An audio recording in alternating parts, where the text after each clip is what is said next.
What is medical malpractice? It is a deviation from the standard of care. The plaintiff must prove that his or her doctor failed to do something that a reasonably prudent doctor with a similar knowledge and expertise would have done under the same circumstances. In the alternative, a plaintiff can show that medical malpractice occurred when a doctor did something that another doctor with the same level of experience and knowledge would not have done under the same circumstances. So typically, medical malpractice claims are filed against people of a profession. And we're typically talking about doctors, nurse practitioners, physician's assistants, psychologists, sometimes nurses and midwives. Usually, if we have a claim against a technician, you're typically not going to qualify for a medical malpractice. That's going to be just a general negligence case. Medical malpractice insurance is typically required of all physicians. I suppose they could practice without it. It's not a good idea. Typically, based on where our healthcare industry stands, many doctors are employed by large healthcare companies. Those companies require physicians to carry medical malpractice insurance. Is it expensive? I don't know. I don't have to buy it. I'm not a doctor. Doctors and the healthcare industry bitch and moan about the cost, but I tend to believe that it's just an excuse for dissuading people from filing medical malpractice cases and arguing that we have a litigious society. But I don't think there's any real truth or merit to the claim.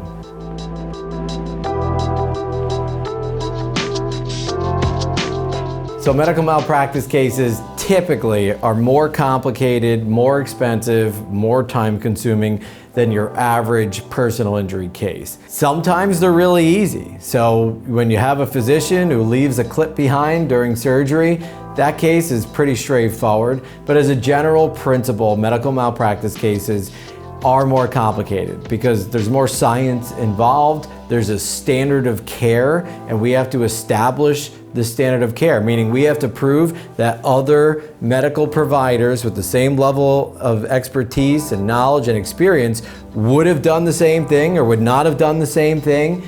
And that's not always easy to do because sometimes there's no bright line rule. Also, they're more expensive, medical malpractice cases. You have to hire experts just to investigate the claim. That's not always required in, say, a routine car accident case. If someone gets rear-ended, you don't need an expert to prove negligence. They require in-depth analysis and investigation.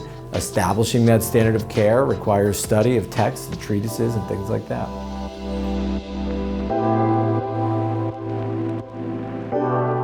Yeah, I mean, when I'm considering taking a medical malpractice case on, I have to be selective.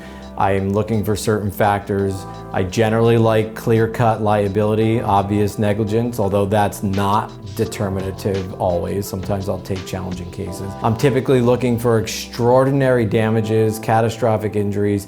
Why? Well, one, we're putting the doctor's reputation on the line, and I also know that the cases are complicated, time-consuming, expensive. And so if I'm going to take on a medical malpractice case, I want to feel really good that the case is going to effectuate some level of change with respect to the healthcare industry, and we're going to improve the quality of care, but also that the damages are going to be extraordinary and be worthwhile for me and my client, who's going to have to relive that nightmare for 2-3 years.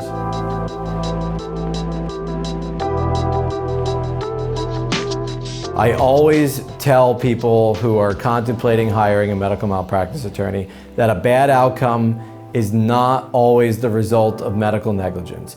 Medicine is an inexact science. We cannot offer guarantees. So it is not enough to show that you had a bad outcome. You must prove that that bad outcome was the result of medical negligence. Otherwise, you have maybe customer service issues. You are the victim of a common risk of the procedure. Just because you had a bad outcome with a doctor does not mean that you can sue that doctor for medical malpractice. You must also prove that that bad outcome was the result of negligence.